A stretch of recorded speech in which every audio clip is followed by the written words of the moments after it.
Yeah? So you guys have a wonderful time. Remember the name Papalarge, that's me.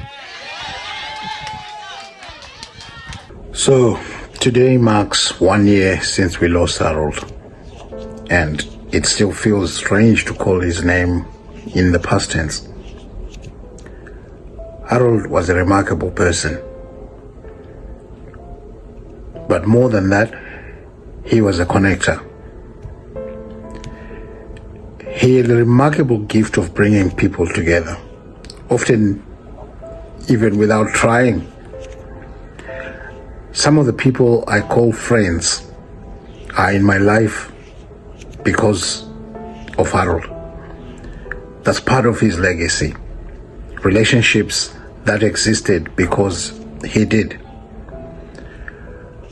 What drew people to Harold was simple and rare. His straightforwardness. He spoke with honesty, without pretension, and without fear. You always knew where you stood with him. And there was a comfort in that clarity. Even towards the end of his life, he never stopped telling like it was. He didn't shy away from difficult conversations, especially the ones about the end of life. His candidness in those moments was a gift. He reminded us that honesty is an act of courage, and that facing hard truths together can be deeply human and deeply connecting. A year later, we still feel his absence, but also we feel his presence in the friendships he created, the conversations he inspired, and the honesty he modeled for us all. Identity makes you understand and realize the importance of knowing yourself and what you're about before you can deal with the rest of the world. We remember Harold not just for how he lived his life, but how he helped us live more openly, more connected, and more truthfully. God rest your soul, Harold.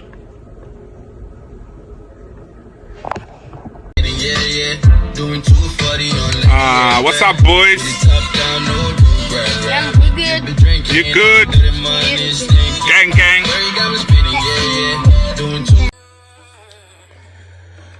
Gone too soon is a term that we hear quite a lot when we lose a loved one at a time that we feel is way too soon. This certainly was the case with Harold. I'm playing this song in the background because it's helped me to get through this year, because that's how long it's been. But dealing with the year one day at a time, because sometimes that's all we can do. Manage things, in bite-sized pieces, one day at a time.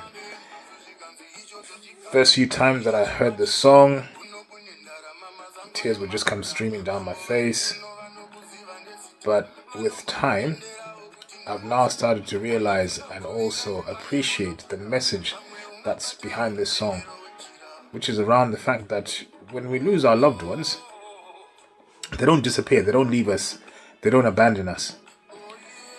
They are still there looking down upon us. And on the odd occasion, they come down and fight our battles for us, because they're still there for us. They're our loved ones. They love us. When I reflect back on the last few months with Harold, I look at all the positive things that we did together, the conversations that we had. I hope I was able to provide that sense of normality. Just have those conversations rather than focus on, the doom and gloom, but have those conversations of the things that we wanted to do. Think about our dreams, the achievements that we wanted to focus on. And just that whole positive mindset that he had gave me strength and gave me that drive to want to do more.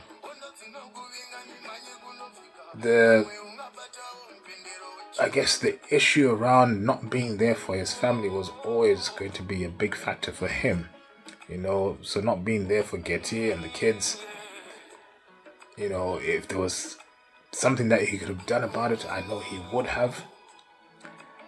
But just going through his pain and unimaginable pain, and still being able to be that positive, that was really, I guess, inspiring, and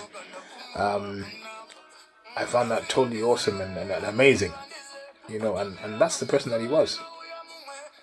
And when we think about, I guess, our connection, music was always our big connection, our passion. Obviously he took the DJ route, and I've always loved music as well, so I'd compile my playlists, and when we'd go to gigs together, on the other occasion he'd say to me, "Oh no, come and play your playlist there," and I'd do that sometimes, but yeah, that was more of his gig rather than mine. I always have nothing but fun memories, that go back years and years and years. But I suppose looking back now, it's just about recognizing that, what, he is sorely missed, and we'll always love and appreciate you, Harold.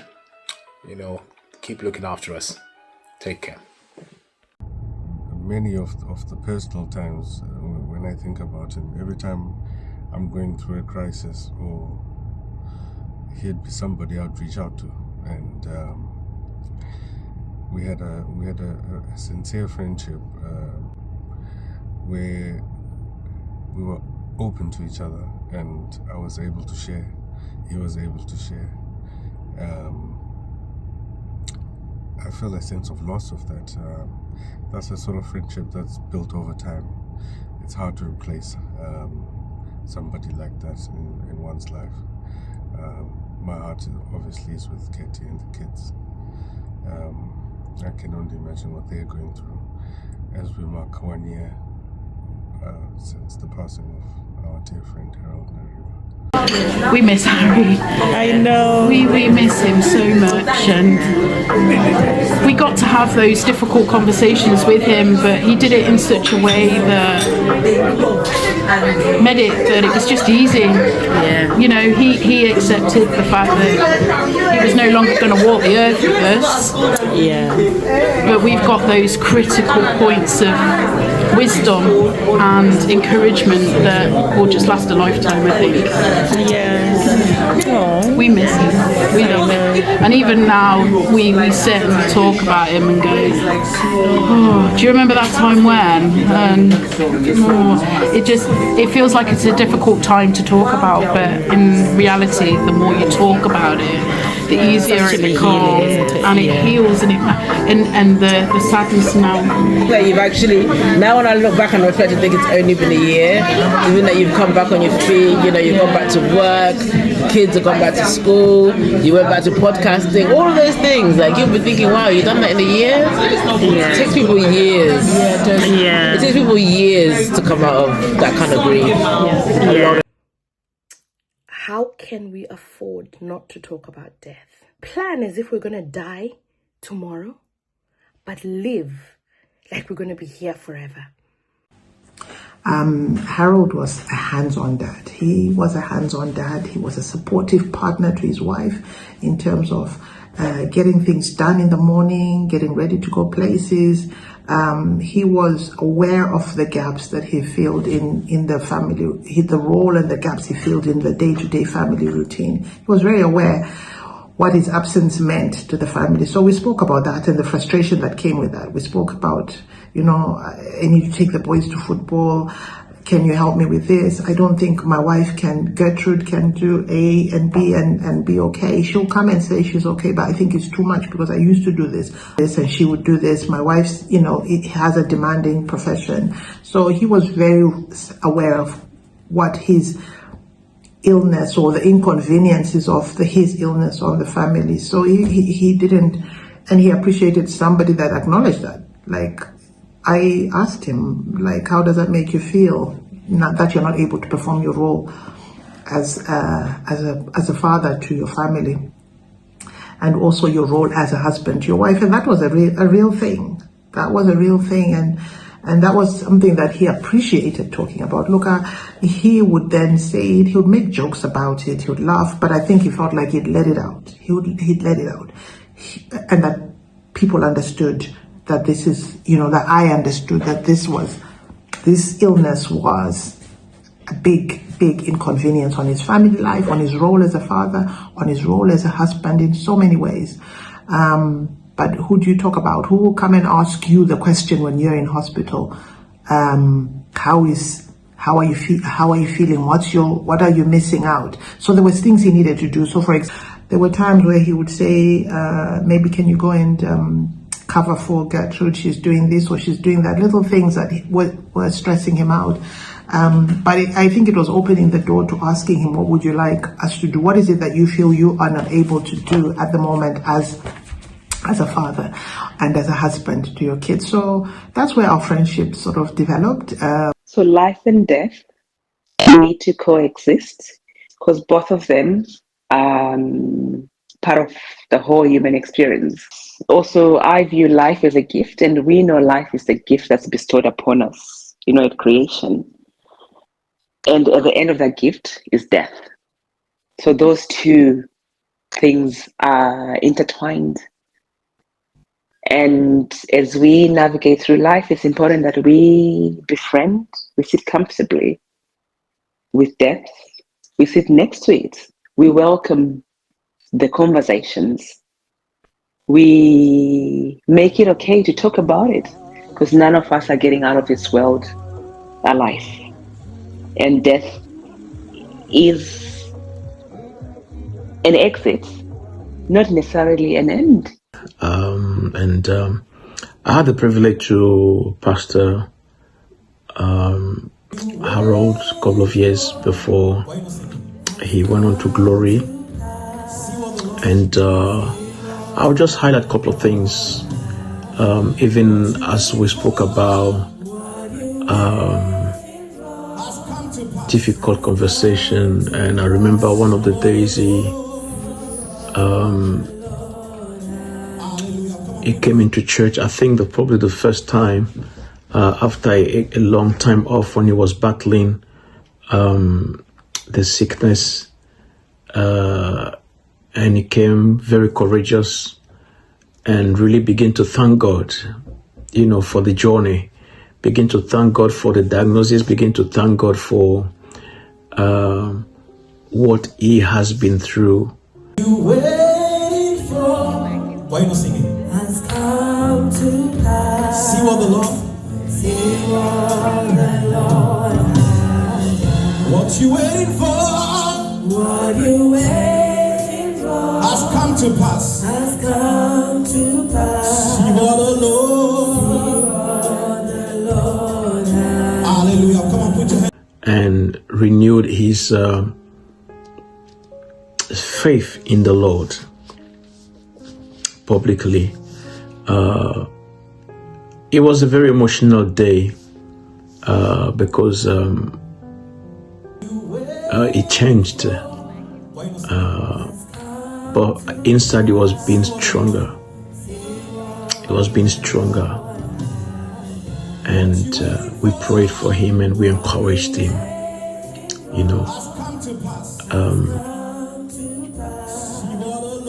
I remember some days I'll visit and I could clearly see he's in pain. But before I go, he said, Pastor, you cannot go. You got to pray for us.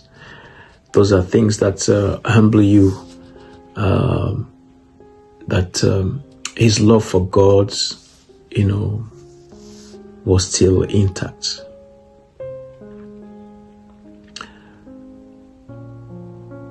I know him as somebody who is very courageous and strong, and who kept the faith. You know, we speak about holding on.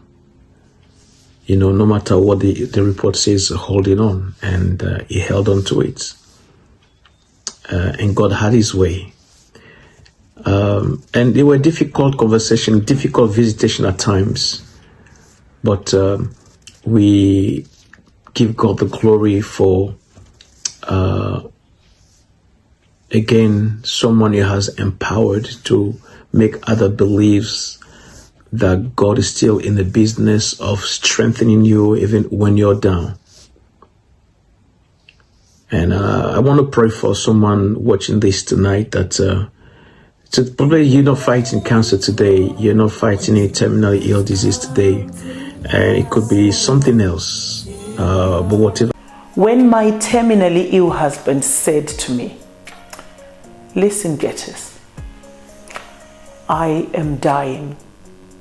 You're going to have to figure out how to look after these kids when I'm gone. I thought to myself, what an uncomfortable conversation. I hadn't even figured out how I'm going to handle it myself. Worse off, how am I going to deal or handle the kids after that's happened? Uncomfortable conversations are highly sensitive, difficult conversations. They're very uncomfortable, and no one prepares you for that. When he mentioned that, it evoked fear, hurt, trauma, pain, anxiety, and to be honest, I would rather have not had that conversation. And I think grief is one of the reasons why we decided to have this conversation, and we're going to touch on it in terms of grief, because I know that your husband unfortunately passed away from cancer. But what I respected when I heard you talk about the story is that uncomfortable conversation that he had with you guys as a family, knowing that he was going and being able to stipulate how he wanted things to be done on his departure. And I think for his part, that was a very brave, uncomfortable conversation that he had to have, that he knew that he had to do, even when he didn't really know what day, because we don't know what day we're going to go. And whatever day that he decided to actually start laying some of these things out, he didn't necessarily know the day, but the uncomfortableness of it is that he said, I still need to do this because I know what may come after I'm gone if I don't do this. Yes. And he made that brave decision to have the uncomfortable conversation with you, to have the uncomfortable conversation with your children, to say, this is what's going to happen, I'm going, this is what I want to happen when I'm gone, this is how I want you guys to be when I'm gone, this is how life might be when I'm gone. And I'm sure anybody who's gone through losing a partner or a relative through cancer or any terminal illness, that's not an easy conversation to have. The importance of having difficult conversations. How can we afford not to talk about death? I think in life there is nothing that is as certain as death. Death is certain, 100%. All of us are going to die at some point. And as we prepare for life, as we plan for life, we need to plan for our death. And I think it's so important to normalize those conversations and not to see it as something that's taboo or something that should not be spoken about. It's something that we must speak about. It's something that we must plan for. It's something that we must plan as if we're going to die tomorrow, but live like we're going to be here forever. Both for the family going through it and for the patient. But it's a conversation that has to be had. And in some situations, you're not going to get it's becoming uncomfortable for real. Yeah. And in some situations, those who I say, I won't call it bravery, even though in the instance of your husband, I think it was brave. But those who lack the bravery to have that with their family, I'm sure those families can attest to chaos that potentially was left behind because a relative passed away and didn't have the uncomfortable conversation with relatives and didn't lay out with relatives, how they want things to be done on their even just their funeral, you know, how they want their funeral to go, especially if someone goes unannounced, you know, all those things that were never spoken about, the destruction that they cause afterwards. I'm sure many can attest to issues that have happened in families because of a relative passing away and people assuming what they think that person wanted, assuming what they think that person would have said, assuming what they think that person would have done. And yet, in your husband's situation, he said everything that he wanted, so it removed the entire weight off your shoulder and any other shoulders of relatives who thought that they were going to be able to say what he wanted. He said it himself. And that must have been extremely uncomfortable. But how did you really cope being the recipient or being part and parcel, should I say, of that uncomfortable conversation that was having to be had? And, you know, we're going to try not to be too emotional, but going back to that moment when that conversation had to be had, that conversation, the conversation, that Gertis, this is it, this is what's going to happen. And as your husband, this is what I'm saying to you is going to happen. Sheila, you knew he was gonna die, and he was talking about it all the time. What we spoke even to the point when he was very poorly that I asked him, where would you like to die? At home or in a hospice? Because at the moment you are receiving care using your daughter's bedroom, and I don't think it's ideal for you to take your last breath in there. But, you know, I stand corrected because I just didn't want her to have her last memory that her father's last breath was in her bedroom, because that was the most convenient room at the time. It was closest to the bathroom. It was closest to the stairs, which is why he ended up in that room where they could put his hospital bed in and have access to the bathroom and have his oxygen there. But we spoke, and he said to me he did not want to take his last breath at home, and that was honored in the sense that he did take his last breath at hospital, not quite in a hospice, but in a hospital. That was a conversation we had to have. That was a conversation I had to bring up, and I said to him, let me know when you think you're coming towards the end. And I don't know, because I know you're on oxygen now, but let me know so I can get the ball rolling. And I think at one point he said to me, I'm tired. I'm really, really tired. And I said, is that physical tiredness now? Or are you telling me you're tired with life and you're coming to the end? Because I think I'm coming to the end. And he said to me, I also feel like I have moments where I'm starting to hallucinate, but, you know, I think I may be coming to an end. Now, when we went to the hospital, it wasn't for him to go into the hospital to die. It was for him to go into hospital to manage his confusion, to manage his breathlessness. And it was also, we were going to go from hospital to hospice, and then just to monitor, because he was having now labored breathing. But unfortunately, we didn't make it from the hospital to the hospice, and so sadly, he took his last breath. Because to me, as a Christian, it felt like as if me listening and agreeing with what he's saying is me being pessimistic, me accepting. And yet, he knew he was going. And death was a topic I avoided talking to Harold about. I was in denial. And I just did not understand myself. He knew he didn't have long to go, and he knew his pain, and he told me about it. Like I said, you know, we had those conversations about relieving pain. I tried my best to mentally prepare for the inevitable that he told me would happen. But my denial would not allow me to see the future and how it would look like without Harold. I was angry. I was angry at Harold for being. He had already accepted his fate. You know, he was already. He knew what was going to happen. But for me, it was more of he was now just enjoying life and enjoying his last moments, which to me felt like he was carefree, he was matter of fact, he was candid about his fate. And I, on the other hand, had not so much accepted his fate. So basically we were on two different paths completely. I was a griever.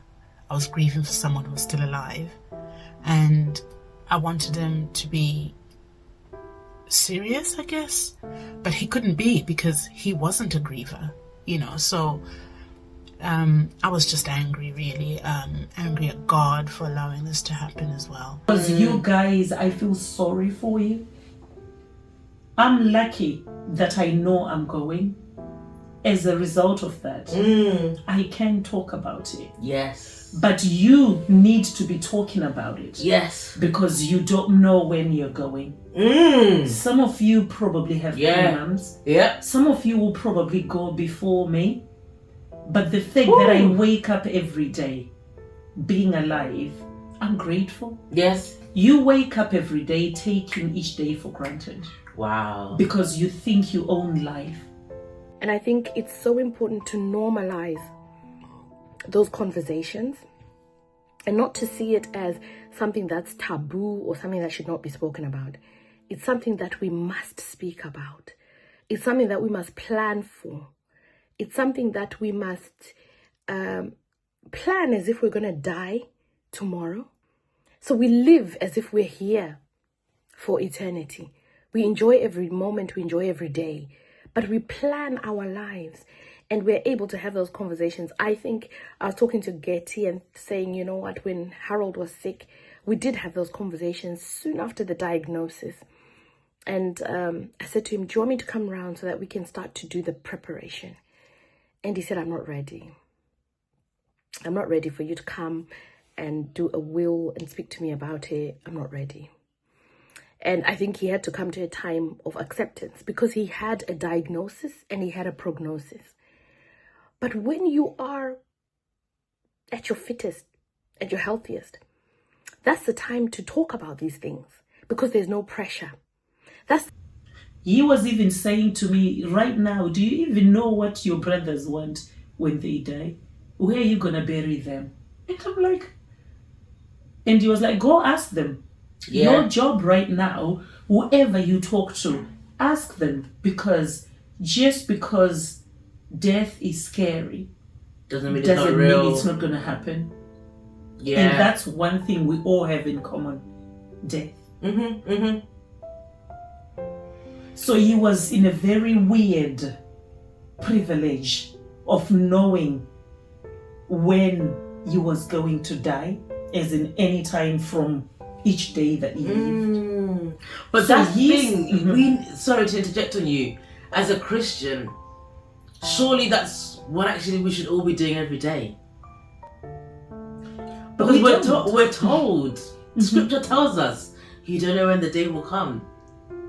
Scripture tells us that, and we know that, but we're not doing it, and that's what makes it even more uncomfortable. That our ignorance is such that we know that we don't know the day that we're going, and it shouldn't have to take a terminal illness for any of us to have this conversation that you're saying your husband spoke about. I believe that difficult conversation are things that need to be happening because it brings some healing to the heart of man.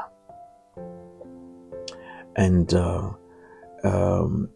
I believe that we have seen the journey of our brother Harold, and that there was a need of a difficult conversation, because when man is confronted to a level of mountain to confront, there is a need of a difficult conversation to hold. And most of the times they are difficult, but they are very, very important. And so I believe that in what you are going to watch and what you are going to share, there, which are elements of truth, yet they are realities. And we often want to run away from realities, but a realities is part of life that we need to confront, that we need to talk about. We need to resolve. and we need to discuss. And for the sake of those working with us, for the sake of those around us, so that they are prepared also. One of the best thing in life is to be prepared. One of the worst is to not to be prepared. And I believe that difficult conversation prepare each and every one that take part to the conversation. And so I am praying for everyone that will watch this, documentary, that will watch the interview, that you learn how to prepare for such things. Remember again what the word of God is saying: guard your hearts. Because everything that you do flows from it. And I believe through difficult conversation, you learn to guard your heart. You learn to guard your heart. And I pray that everybody that is watching this, may you gather strength and learn to guard your heart through difficult conversation. God bless you. This is Pastor Mario. Because we don't actually even know whether tomorrow we're going to cross the road and get hit by a bus. I had a stroke, but I'm alive. But that also could have been the end of me. Yeah. And so all these things that happen in life that we continue to take for granted, and we continue to assume rather naively and foolishly that tomorrow we'll wake up again, is naivety. And your husband was able to press that on you, and maybe his purpose to leave us with that is that we do have to spread that word. That don't assume just because you don't have a terminal illness that you live longer than the uncomfortable conversations you need to have that you're avoiding. Yeah. There's no guarantee of that. Yeah. There's literally no guarantee of that. He was actually, I like what you're saying, because he used to say, in as much as you think it's an uncomfortable conversation to talk about death, I think the fact that you're well, that should be the most comfortable thing to talk about. Wow, that's deep. Because you don't have the pressure of knowing whether tomorrow you wake up or not. Wow. He planned everything to the single detail. He would sit down with his children, he would tell them, he would even tell you about what people will do. Right. So I would ask Harold questions like, what is the prognosis? What have they said? What's the treatment plan? What's the next step? And a lot of the time, I think he appreciated the questions because there were things that were in his head. And sometimes I would direct him to say, next time ask this and maybe get clarification on this. And there was things that because of the questions I asked him, he would say, maybe I need to get clarification on that. They didn't really say. But we had those conversations, and I think he appreciated them because we were not pretending that this cancer wasn't happening. We were talking about cancer. We were talking about what we all know about cancer. Cancers are different. Some cancers are curable and treatable. Some cancers are not. Some cancers are there for short term. Some cancers are there for long term. And some cancers respond to treatment, some don't. So I was asking him the questions, and he was able to explain to me even his journey. I think he appreciated talking about it. Weight loss, we talked about weight loss. We talked about what that was like for him, because look, his name was Papalarge and suddenly he wasn't large. There were things that we spoke about, and I guess that was maybe not wanting to pretend what we could see was happening. We were not pretending that he hadn't lost weight. I would say, goodness, you've lost weight. What have you eaten? What are you eating? What's your appetite like? What do you enjoy eating? What do you not like? What makes you feel sick after your chemo? What is it? What is it that you can take? What are your taste buds like? So there's a lot of things that people didn't just, I didn't just come there and say, you need to eat to be strong. You need to eat to get better. You need to eat this because I've been told this is good. Actually, I used to ask him, what is it that your taste buds can tolerate? What is difficult? What would you like me to bring? And what do you like? So there was a lot of he liked mazoe. He liked that a lot. So let's get as much of that as in. Let's get the calories in. What nibbles do you like? What do you not like? And those were the things we were talking about. As time went by, our conversations progressed to his fears of leaving his children. He had young kids. There was no beating about the bush. His youngest, I think, would have said was 6 or 7 at the time. He had a 10-year-old and a 15-year-old. So he had young kids, and there was a significant part of his worry and stress. During my visits to him and to Coventry, he spoke a lot about supporting his wife, Getty, and the children. He would say things like, these are the sort of friends you need, Getty, in your life. And he encouraged her to take a breather, to maintain friendships rather than shutting down, because he knew she would need those friendships. To my beautiful wife, Oh, I want to say happy birthday to you, and really wish you many more blessings in life. And I think we receive everything that we get from God, and it's all through your faith, and you've played a big part in that. I really appreciate. You've made me a better person, and I hope I will make you a better person as well in many more years to come. Yeah, you're so amazing, and I thank Gamu, wonderful friends. I really wish you guys to stay like this, and we build and continue just being there for each other as families and friends, because that's what this life is about. We want to leave a legacy for our children. They understand unity, love, and respecting God, and and each other. So happy birthday to you both, Gamu. Thank you. God will bless you guys. He will continue to bless you. Honestly, we are here because of him, and it's wonderful. Yes. So that's it. But the best thing that happened to us. And when I was sick, I was asking God to give me a lot of time with you, and he's doing that, and I'm thankful and grateful. Yeah? You know, it's been difficult for all of us, but we are here to celebrate your life, and we love you, son. There is a lot as a generation that we need to learn in terms of normalizing talking about what we want to happen, because a lot of people try to avoid. It's like, I've lost a brother before. Yes. One of my brothers I've lost was not well for a very long time. Yes. I was fairly young the time he died. You would call me and you would want to talk about it.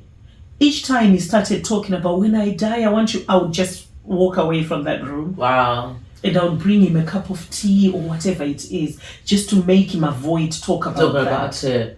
But when my husband started talking about it, I felt like I had grown through what I had gone through. Because it was after my brother died that I realized there is a lot that he would have told me if I had given him that time. So I felt like having my husband in that same position made me patient, made me sit back and relax and think, actually, I don't want what happened to my brother to happen to in this context. Yes. Because sometimes you would even say it as it is. You would say, listen, you're going to have to live your life as if I'm not here, because this is cancer. Life is going to change. You're going to have to figure out what you are going to do, because this is inevitable. You're lucky that I'm actually watching and I'm able to tell you what you can do. But uncomfortable as it was, because of my experiences in the past, I sort of gave him the space to talk about it. And I felt like the people, his friends as well, he had amazing friends, by the way. The last time I had a long conversation with Harold was on 25 October 2024. I had asked him to do a documentary film with me. The idea was for him to pick a story. The subject was going to be a cancer. It was a difficult subject, of course, but we had a very easy conversation, because in my mind, Harold was still around. He was a bit unwell, but he was still around. I was thinking, this is not goodbye. The film won't be a goodbye. It will be like a message that he's just passing on to other people. He did feel a bit down. He was positive, but he just felt a bit down. Like I said, he was talking about when I'm gone. But what I wanted to do was to bring him back, to make him realize that he has things to share with others. We've already had a lot of him, and the film was only going to be a bonus. Yeah, it was only going to be a bonus. And I still can't believe that he's not around anymore. Yes. Even his family, they were very supportive. Yes. Like his uncles, his cousins, some of them. And they would actually give him that space to just articulate it. And I felt like we need to move forward in terms of that. In terms of the moving forward, I think, I talk from personal experience, it's not a conversation that I have freely had, even with my own parents. And again, I think it's, the uncomfortableness of it is not only referring to his parents. Because again, me just saying that right now was conscious bias, assuming that the only person I need to have it with is my parents. Yeah. But actually, they might not die before me. It could be the other way around. Maybe they need to ask me what I want. Yes. Who knows? Yes. And it's like right now, if I ask you, it can easily become an uncomfortable conversation. You would be thinking, oh my God, does this tea owe me money? As in, it just gets so uncomfortable. And it gets so negative, as in, it will look like I'm just being negative. And yet, if it's to happen, we'll be like, but she really wanted to talk about it, and we didn't give her a chance. It's like we act like as if we don't let you say it, and yet we know for everyone that is going to be inevitable. It's like as if you're going to say it when you're already gone, and yet we know it's not going to happen. Of course. And it's one of those which everybody, they wait until that person dies. They say, "No, what did they ever mention about it? Did they write a will?" You're like, I remember this time. She said it. But you didn't ask because it was uncomfortable. But then the thing is, do you just ask randomly? As in, do you just ask to say, what do you want to happen? Hey guys, put it in the comments. I want to know in the comments. Would you just walk up to anybody in a conversation and say, "Hey, how's your day? How you doing? So when you die, what do you want to happen on your funeral?" Because. And as a solicitor who's seen the fallout when there's lack of planning, all I can say to everybody is please, have these conversations with your children. Have these conversations with your spouse. Have these conversations with your family members. Where do I want to be buried? How do I want to distribute what I have? What is it that I would like to see? What is it? Have those conversations.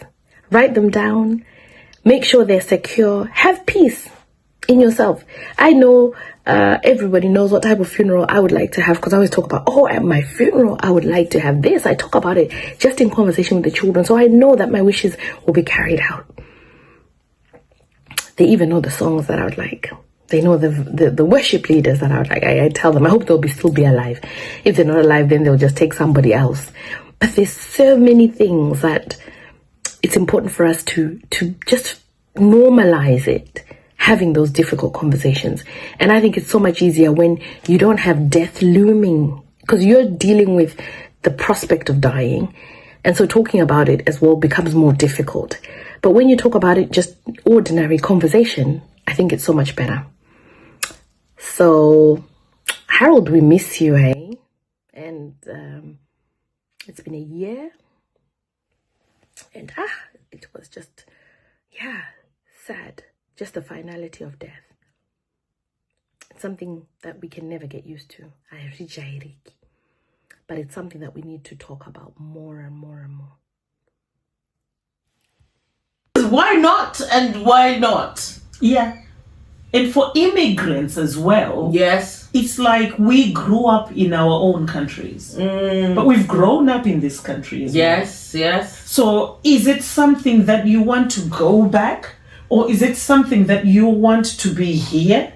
It's something that we would never talk about, as if we would never die. Yeah. And yet, when we die, we realize we never spoke about it. Yes. And then we badly want to talk about it, as if that person in that coffin is you're so right. I mean, I've spoken about it with my husband, and I have mentioned it in passing.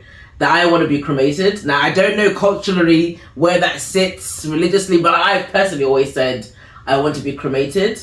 Because I think I'm a bit of a free spirit. I think that shows in my character that I'm a free spirit. And so I think my spirit wants to be spread across the world. I'm very cliche. I want to be thrown in the ocean and all that. Yeah, I do want that. I think I want that. I don't think I like the idea of my body being in a box in the ground. I don't know why. It doesn't matter to me. I'm gone. But that's just what I want. So I have said to my husband, when I die, I've always said to him. I've also always said to him that I want us to die together. And I always commend you because I see you and I'm like, wow, my Nini is so strong. And when I see her, she gives me that hope that I can. Gertrude is so strong. She gives me that hope that I can do it. But I actually said to my husband shortly after we got married, you do realize that we're going to die together? And then he's like, well, we can't decide that. I was like, no. When you die, I'm dying. So if you're in a car crash, we're in that car together. we are going together. Only because, as uncomfortable that is, that's for me what I've told myself. And so I can't. God is up to God, but God forbid that He goes before me. I don't know what I'll do. But I've always just said I don't think I'll be able to cope. That could be me limiting myself. I see you're exceptionally strong and you're coping. And so life does have to go on. That's because your husband empowered you. And I wonder if there's a certain element of the conversation you had with him that has enabled you to be strong and go on. Let me start with this. Harold was very positive. Those conversations I had with him were about prolonging his life. So in essence, there was the underlying thought of death. But he was more about prolonging his life, relieving the pain. I don't know, but I just know that for now I've told myself, I don't think I can go on. I'm just one of those women that I'm that attached to my husband that if he went, I think, yeah, that's me. I'm out the door. See you later, everybody. I'm going right behind him. And that's what I've told myself. To be honest, my honest answer to that one is as realistic as I can get, is to say to you, Sheila, until you get there, you don't know until you're there. If it hadn't happened, it's probably one of those where exactly what you're saying is what I would be saying. However, having said that, because he wasn't well for a very long time, he had so many meanders, as in so many ups and downs, and for 2 years, when he was diagnosed, at some point we thought he had 2 weeks to live. I wanted to mention another difficult conversation that took place whilst I was when I arrived at the hospital. I was greeted by a consultant from palliative care, A&E consultant, and I asked them, they said to me, are you aware what's going on? And I said, yes, I am aware, because I'm familiar with when somebody's at the end of life, what that looks like. But they said, we're going to tell Harold. Harold was still awake at this point. He was talking. And the consultant said to him, Harold, we think and we believe you've come to the end of your life journey. And he said, okay. And says to him, do you understand what that means? And Harold said, yes. He says, I'm sorry, there's nothing more we can do. So you've come to the end of your life journey. I don't even know how those consultants do it.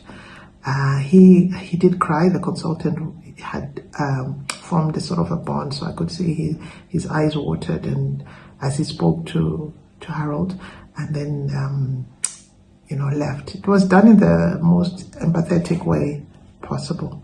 Then I said to Harold, whilst we're waiting for people to come, do I get a priest? So there was a local priest passing by. We got a priest.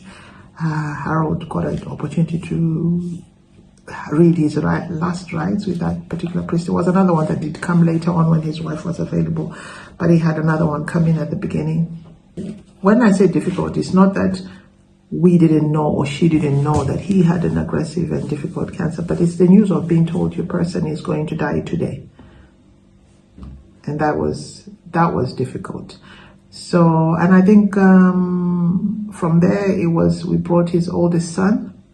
Very difficult to inform him. Very difficult for watch. Harold had a very difficult conversation with his son, which was bidding his son farewell, which he did. It's so sensitive. It was so difficult to watch. He gave his son words of encouragement, hope about the future, dreams that he had for his son, and he bid his son farewell. There was a lot of tears. It was a difficult one. Then we brought the two younger children. And when we thought he was going to die, and then he wakes up, and then he sort of goes back to the normal. Yes. But then the doctors are saying, look, it's not gone. The cancer hadn't gone. You're still dying.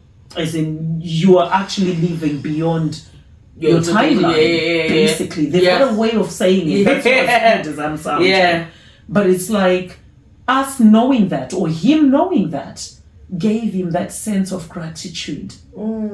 So by the time it came back, he had been grateful that when he asked for time, he was given it. When he was given it, he felt like that was his time to have those uncomfortable conversations. He strongly felt that God had sent him back for a reason. He would say, yes, I believe I was sent back to put my house in order. Wow, that's deep. And I think I can relate to that because that's how I felt after the stroke. Like, as I've recovered, I'm like, well, there's got to be a reason why I recovered.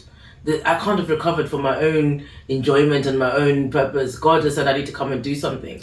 But I think what I'm struggling now, hearing you say that, what I'm struggling to maybe grapple with is that, do we all have to go through something traumatic and life-changing health conditions, serious illness, death, life-threatening illness, for us to have those conversations? Is that the trigger for everybody to become comfortable with an uncomfortable conversation? Is a health or a life event that's going to potentially guarantee your death or could have killed you? I think it's one of those which are revelations. Right. People who go and come back like that, they're the ones who have that strong conviction in articulating it. Because they are definitely, and it's so clear that they are back for a purpose. Because they will come back, they will do everything and anything that they wanted to do as if there is no tomorrow. And then when they go, they're so ready. Death is certain, 100%. All of us are going to die at some point. And as we prepare for life, as we plan for life, we need to plan for our death. And I think it's so important to normalize those conversations and not to see it as something that's taboo or something that should not be spoken about. So now in this pain, if I'm not going to be better, I think in his language you would say no dabo, as in now my prayer is not save me, it's take me. Oh, that's it. Otherwise, if you are to save me now, it's either I'm going to go through this extreme pain and then be completely healed, or if I'm going to go through this pain only to discover that I'm going to die anyway. I might as well go. So it was one of those where when we used to pray to say, God save him, he would look at us and say, no. So he kept saying, you really need to have these conversations. I feel sorry for you guys. Because some of the problems people have when they die, remember how people talk about the wishes of the dead. Yes. And yet they don't want to listen to them when they're alive. It's like as if they're going to listen to them when that person is no longer there. So, It's deep. And, people talk often about, having a will and stuff. And that is important, guys, for people in all communities. It is important to have a will. It is important for someone to know, someone who you trust, to know where that will is. Especially if you have assets, especially if you have property, all that kind of stuff. It's important for these kind of things to be stipulated. It's important to, I'm even speaking to myself, I need to sort out this year's policy. it's important to have life insurance. It's important to have some of these things that we don't talk about because we just think, oh, it's not going to affect me. Well, I don't need no life insurance. I don't need this. But we're not talking about them, and then we're not getting them. And then people are dying. People are getting into situations. Families are erupting. Arguments are happening. We don't know where somebody wants to be buried. We don't know whether they got any money. We don't know whether they got the life insurance. We don't know what we do with the mortgage. And all of it is piling down when somebody's passed away, and we're dealing with grief on top of all these things that we're going to have to deal with. And that's why I said at the beginning of this podcast that I respect your husband for his bravery in knowing that was an uncomfortable conversation, knowing that video was probably not going to be comfortable for his friends to see, but knowing in that moment how essential that thing was, how essential he was brave enough to come out of how uncomfortable it made him. Maybe, as much as he said to you, I'm sorry for you guys, I'm sure it wasn't easy for him in his own mentals. We can never know, but in his own mentals, that still wasn't an easy video to do. But he knew that if I don't do this, the chaos it will leave behind, I have to do this. And that's the selflessness. That is the selflessness that he exercised in that moment, in that bed, wherever he was when he wrote that video, to say, this is uncomfortable even for me to hold my phone and record this and say I'm going to send this to my friends. This is hard. I can't believe I'm sending this to my boy. I'm sending him this video. But this is not about me. I know. This is about them. And that was an act of selflessness. Because he's not here. Whatever drama could have erupted, he's long gone. But even in that moment, he was selfless. And it goes back again to what we spoke about at the beginning, which you taught us, is intellectual humility. That's a sign of humbleness. That he knew that he was going. He could have. Some people are kind of evil when they leave. They're like, oh yeah, I'm gonna leave the fireworks. Yeah, they're gonna miss me when I'm gone. Yeah, some people love that. Some people are so prideful and are so lacking in humbleness that they actually will enjoy the fireworks that people will remain with when they leave. That, let them deal with it when I'm gone. But that was his humbleness. That was his exercise of intellectual humility to say, I don't want my wife, my friends, my boys, everybody to deal with the chaos when I'm gone. I don't want that. I achieve nothing from them going through that. I want to, whatever way I can, as difficult as it is, I want to eradicate any possibility of chaos. Because it will always be there. I'm sure with most families, there's always a certain level of chaos. In our African culture as well. Because there's always going to be culture. And there's always going to be the wishes of the dead. And there's always going to be, whilst those two are fighting, there's grief from the parties who are meant to be having those uncomfortable conversations. So sometimes it becomes a case of either you have them or you don't. And then that way you're allowing each other to go through the grief. Because at the end of the day, it affects everyone. The grief affects everyone. And as you're trying to navigate your way through what has to be done, what has not to be done, you're grieving, which is intense in itself.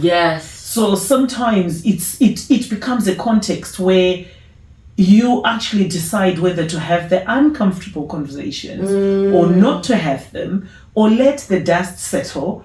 But what's important is both parties are looked after, even if it means that's my opinion on it. Even if it means people are grieving parallel to each other. Because at the end of the day, it's grief. It doesn't have a script. No one can say you need to grieve this way. You need to ungrieve the grief that you know. You can't do that. You can't prescribe them anything. No, you can't. Because they've got nothing to fear. And when you're dealing with people who are also going through that, I think it's a time where you're not sure whether the conversations should be had or not. I guess for me then, I wonder then, how do you know when to not have an uncomfortable conversation which you think you might want to have? And I ask this as the lawyer of the family who's always known for being over defensive, over wanting to regulate, over wanting to step into every conversation, over wanting to place my opinion, if you can put that way, on everything. How do you know when it's I think it all comes to, in terms of emotional intelligence, how you know yourself. knowing yourself means knowing your weaknesses as well. So if you know that I am somebody who is likely to do this if I'm put in the stimuli, then you know whether to engage or not. And with grief, I think we talk about emotions, we talk about managing emotions, we talk about, when you do this, you need, anger is an emotion, but what you do is, shouting is an action. But I think grief is one of the exceptions where you cannot really say, yes, I'm angry, but I'm going to try and monitor myself. I think grief can be one of the exceptions where if you're not careful, it can overtake you. Wow. We've seen cases where people actually go and want to throw themselves in the grave because they're grieving to that extent, or they want to hit the dead body. But you can't really judge them because it's grief. And it hits people differently. And it doesn't have, yes, there's theories of grief where people say, when you're grieving, you can go through denial and then you bargain and then you accept and then you're sort of trying to make up and you're trying to do this. Yes. But you just don't know. Sometimes you can have a cocktail of all of those. The emotions, yes. Sometimes you can have the guilt. Some people will have the guilt. Yes. Maybe I should have done this. Yes. When this person was alive. Yes. But as they're feeling that emotion, yes, they're also angry. Yes. They want to hit someone. Yes. As they're going through that, yes, they want to accept it because the person wasn't unwell. Yes. Wasn't well. Yes. Yes. And then as they're going through that, they're just all over the place. And they're still trying to live life probably on top of that, yeah. Just let them be, because you trying to say, no, you can't be doing this. Why didn't you do that? Why did you do that?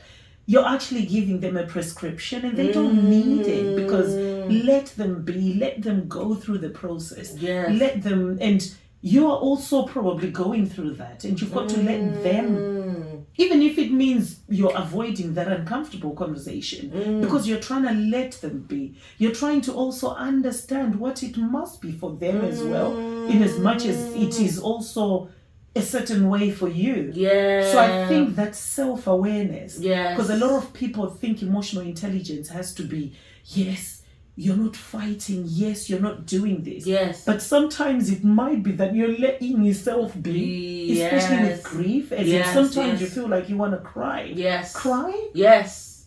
Let yourself be, because at the end of the day, yes, if it's going to make you feel better. Yes. And yet some people, especially culturally, I've had people who've been stopped from crying.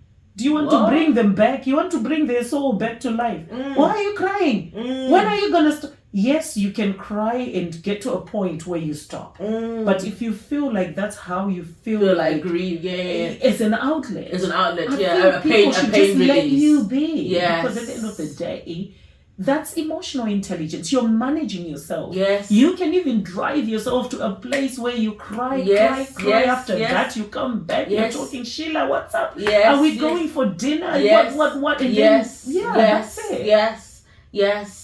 And I think hopefully this will be helping somebody out there, that is part of the uncomfortableness, is that nobody can judge how you should react to an emotion such as grief, or how you can deal with your emotions. As long as you're not negatively impacting loads of other people around you, how you deal with something is your own personal choice. And nobody can tell you, and nobody should even feel comfortable enough to tell you that you can't do this and you can't do that. If you're handling an emotion of a situation in your own capacity and it's not affecting anybody else. No one else can come and place judgment on you about how you react to anything if you're dealing with it on your own. Yes. And we've got to be able to draw and have maybe that uncomfortable conversation with people to say, no, please respect my space.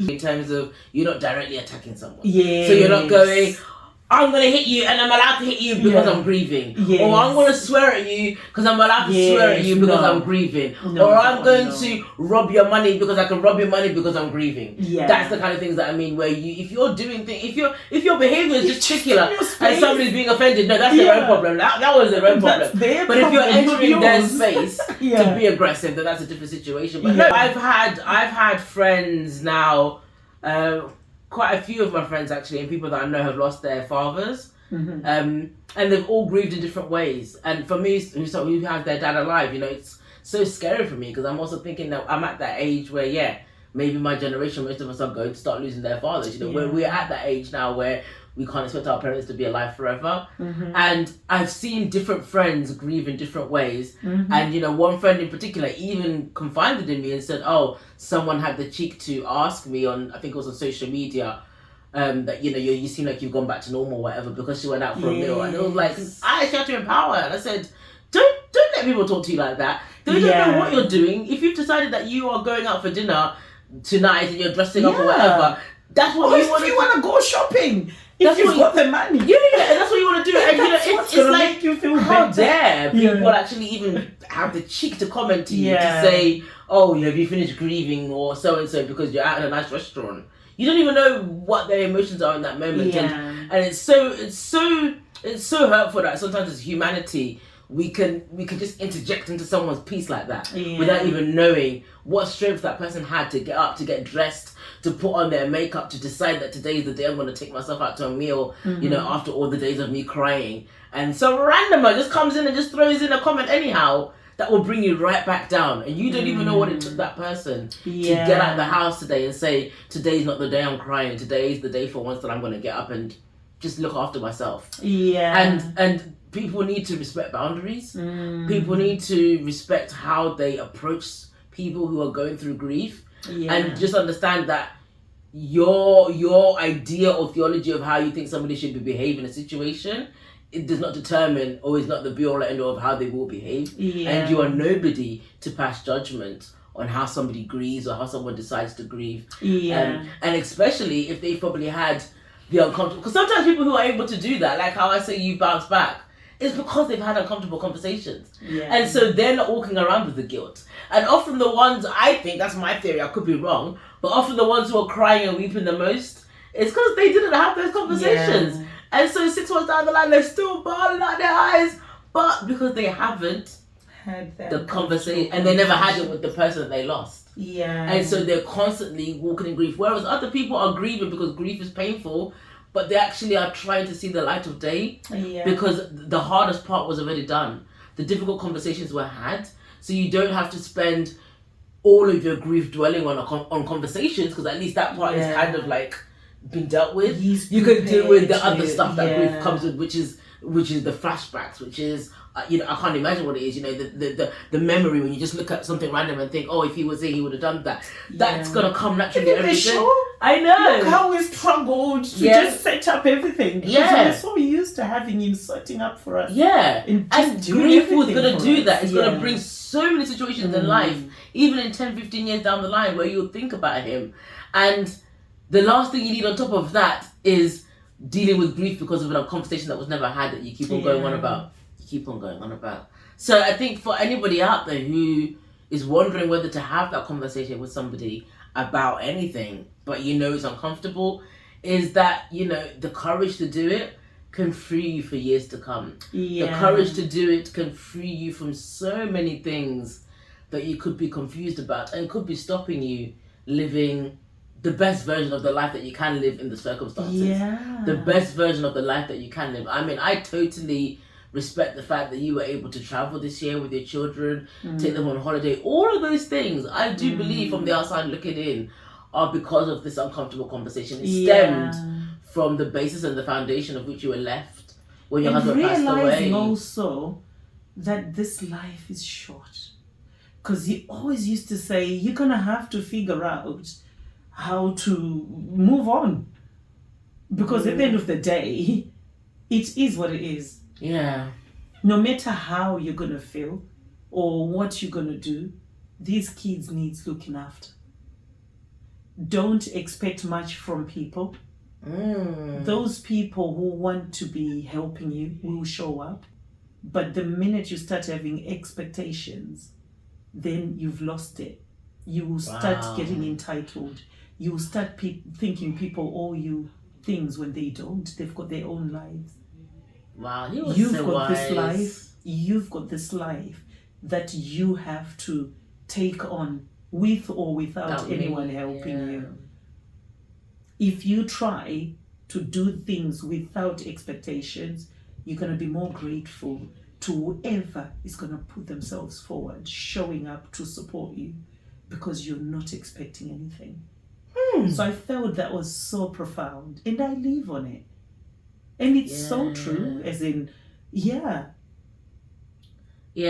this has been a really, really deep episode. I think we're going to have a lot more to talk about in terms of uncomfortable conversations, and I'm really, really honoured that Gertis has shared this platform with me once again to share her story of how an uncomfortable conversation between her and her husband as he passed away from cancer really helped her to understand not only his wishes, but how she could live her life to the fullest and to still be able to do what she wants to do with her and her kids in the best way that she can because of a conversation that freed her.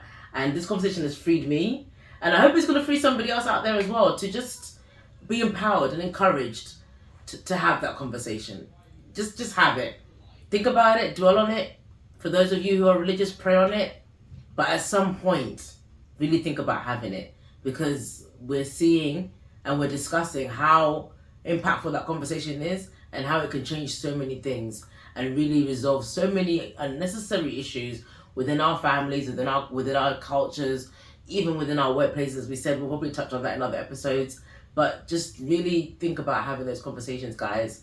And there are different ways that we can make uncomfortable conversations comfortable. We spoke about them, but the most important thing is to have the conversation. Yeah. And so I think not all of us know when to walk away and when a conversation shouldn't be had. Yes. And when it's appropriate not to have them. But I think what I've learned from you, from what I've heard you say in terms of sometimes you just need to let people be, is that it's good to understand and navigate when it's appropriate to leave a conversation behind and what's the ultimate outcome. And if you're dealing with a situation where you're trying to have it because you're trying to be a savior, I guess, and I say this to myself more than anything, you're trying to have it because you think you're going to solve everything with that conversation. That expectation of it is what sometimes can make that conversation go wrong. And so know yourself and know the reason why you are so invested in wanting to have that conversation. What's that conversation going to ultimately bring about? Yeah. And actually, if it's not bringing about anything good, then hey, leave it. Yeah. There's some conversations which are worth having if either they're going to clear the air or they're going to educate someone or make someone really think and reflect, especially when they're handled in a nice way. What's on the chest?